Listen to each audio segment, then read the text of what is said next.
আমরা কখনো এই বিষয়টা খেয়াল করে দেখি না। আমরা যখনই বাইরে বেরোই আমাদের কাজের জন্য, যে কোনো কাজেই আমরা বেরোই না কেন, তখন কিন্তু আমরা সারা দিনের মধ্যে অনেক লোকের সঙ্গে কিন্তু দেখা সাক্ষাৎ করি, তাদের সাথে কিন্তু ওঠা বসা করতে হয়, কর্মক্ষেত্রে হোক বা আমাদের অন্যান্য পারপাসে যে সমস্ত কাজকর্ম করতে গিয়ে, শপিং করতে গিয়ে, অনেক কিছুতেই নানা লোকের সাথে কিন্তু আমাদের দেখা সাক্ষাৎ হয়।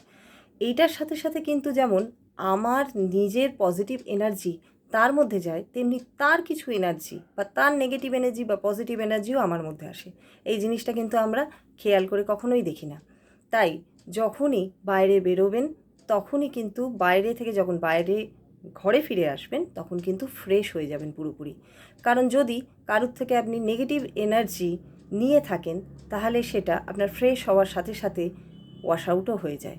আর সবচেয়ে ভালো হয় যে মাসে অন্তত একবার সল্ট বাথ নেওয়া।